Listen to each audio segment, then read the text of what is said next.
Deep within the dense mist-shrouded forests of Kalonji, an ancient legend whispered of a witch whose eyes burned with fire. The villagers called her Naledi, a name that meant star in the old tongue, though her presence was anything but celestial. They said she could curse with a glance, and that her fiery eyes could pierce the soul, laying bare one's deepest fears and regrets. None dared venture into the forest at night, for it was said that Naledi could be heard laughing among the trees, her laughter mingling with the crackling of unseen flames. Yet she was not always feared.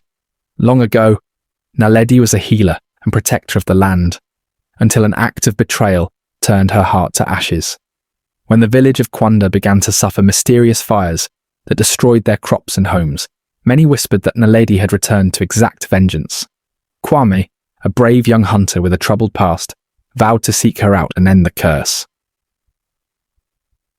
Kwame prepared for his journey by seeking guidance from the village elder, Mama Amara, who handed him a small pouch of enchanted herbs.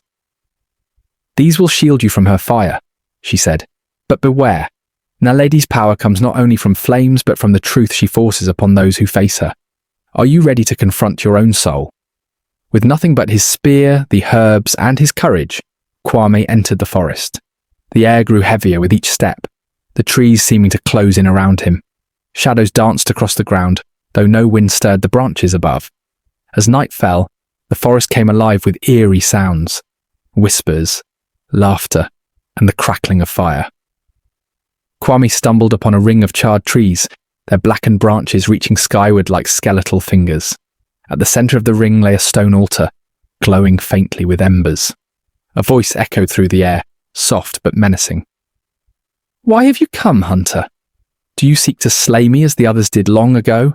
Naledi emerged from the shadows, her presence both terrifying and captivating.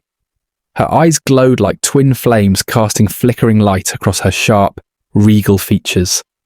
Her hair flowed like black smoke, and her tattered robes shimmered, as if woven from embers. "You wear the herbs of protection," she said, her fiery gaze narrowing. "Yet no charm can guard against the truth. Tell me, Kwame, why do you really seek me?" Kwame's voice faltered as memories of his past surfaced, mistakes he had tried to bury, lives he had failed to protect. "I came to stop you," he managed, "to end the curse you've placed on my village." Naledi laughed, her voice crackling like fire. "A curse? Your people curse themselves with their greed and lies. They take from the forest without gratitude, leaving nothing in return. I only show them the truth of their destruction." Her eyes burned brighter, and Kwame felt the air around him grow searingly hot. "And what of you, hunter? What truths do you hide?" Naledi raised her hand, and flames erupted around Kwame, forming a blazing circle. In the flames he saw visions of his past, his failure to protect his younger brother during a hunt gone wrong, his anger and shame that had driven him to solitude, and the guilt he carried like a shadow. "You cannot defeat me without first defeating yourself," Naledi said. "Face your fears, or burn in them." Kwame closed his eyes, forcing himself to relive the painful memories. He saw his brother's face, heard his cries for help, and felt the crushing weight of his own helplessness. Tears streamed down his face as he whispered, "I'm sorry. I failed you, but I will not let my failure define me." The flames around him began to flicker and die. Naledi's eyes softened, though they still burned. "You show courage, hunter. Few dare to confront the truth of their own soul." The fire vanished, leaving only smoke and silence. Naledi approached Kwame, her fiery gaze less intense. "You are not like the others," she said. "You seek not vengeance, but understanding. Perhaps there is hope for your village yet." Kwame knelt before her, his voice steady. "Spare my people, Naledi. Teach us how to live in harmony with the forest. Let us make amends." Naledi hesitated, her fiery eyes flickering. "Long ago, I trusted your kind, and they betrayed me. But perhaps it is time to trust again."